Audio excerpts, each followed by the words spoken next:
Seorang warga negara Nigeria ditangkap polisi karena terlibat penipuan online senilai 36 miliar rupiah. Sementara 4 tersangka pemalsuan materai ditangkap Satuan Reserse Kriminal Polres Pelabuhan Tanjung Priok, Jakarta.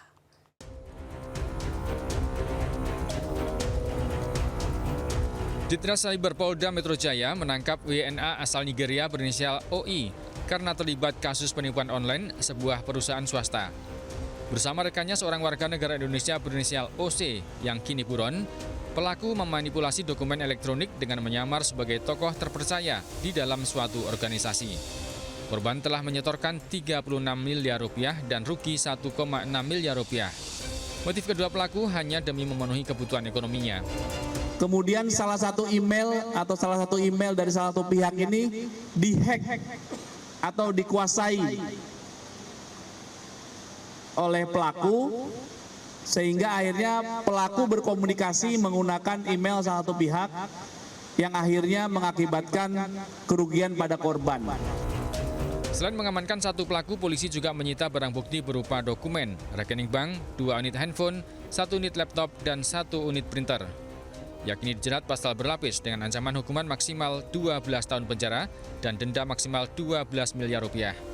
Dari Jakarta, Dan Helmi Sayang Bakti, iNews melaporkan.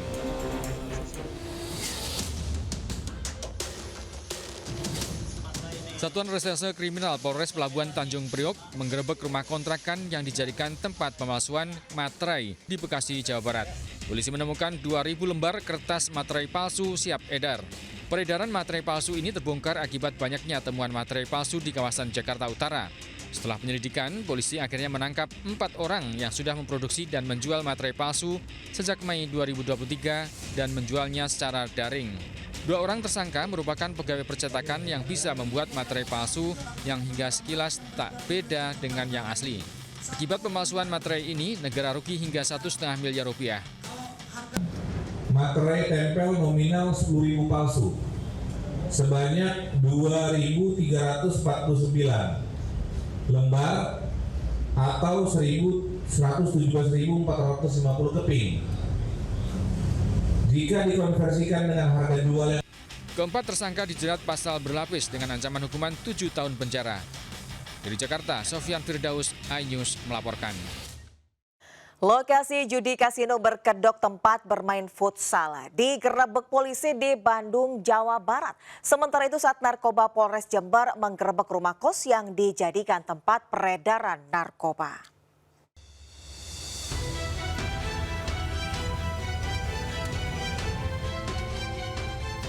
Lokasi judi kasino yang berkedok tempat bermain futsal berada di Jalan Ahmad Yani, Kota Bandung, digerebek polisi. Polisi mengamankan puluhan pemain judi, 3 pengelola judi kasino, peralatan, serta uang tunai yang merupakan uang taruhan judi yang mencapai 390 juta rupiah. Lokasi ini berada di tengah kota Bandung, memainkan 2 kelas, VIP dan kelas biasa. Jenis permainan judinya, Neo dan Bakarat. Juga di ruang VIP, ya. Ruang VIP ini peruntukannya untuk para pemain yang minimal untuk taruhannya itu 3 juta up ke atas, tidak terhitung.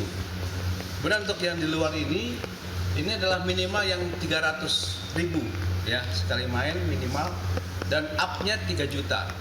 Jadi, di atas itu mereka akan bisa memasuki ruang VIP. Para pelaku judi masih menjalani pemeriksaan di kantor polisi untuk mengetahui berapa lama tempat ini digunakan. Dari Bandung, Jawa Barat, Jupita Mailana, iNews melaporkan.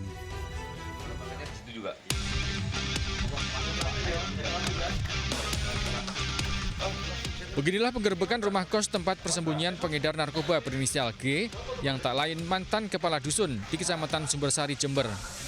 Polisi menemukan sabu-sabu seberat 51 gram berikut alat timbang. Penangkapan ini merupakan pengembangan dari tertangkapnya M, seorang pengedar yang mengaku mendapatkan barang haram ini dari G. Dalam aksinya, tersangka G mengedarkan narkoba secara online dengan sistem ranjau atau diletakkan di suatu tempat tertentu seperti pemakaman atau fasum. Selanjutnya konsumen mengambil sendiri tanpa tahu pengedarnya. Ini miliknya dia, ini milikmu. Ya. Tadi di sini kan? Tadi di sini. Oke, di saku sebelah kiri Pak itu ya. Ini dikeluarkan sama anggota kami. Ini. Jadi ini adalah sabu di dalamnya, Pak RT ya. Nah, salah satu contohnya ini. Ya, nggak usah dibuka semua, contohnya aja. Oke. 1, 2, 3, 4, 5. Pak RT ya. Nah ini ya. Nah ini sabunya ya. Ada berapa? 6. Ada 6 peluru. Ini peluru. Dia itu untuk melakukan transaksinya secara ranjau. Saat ini tersangka tengah menjalani penyidikan di Mapolres Jember dan dijerat pasal 112 dan 114 tentang peredaran narkoba dengan ancaman hukuman minimal 6 tahun dan maksimal seumur hidup. Dari Jember, Jawa Timur, Bambang Sugiarto, iNews melaporkan.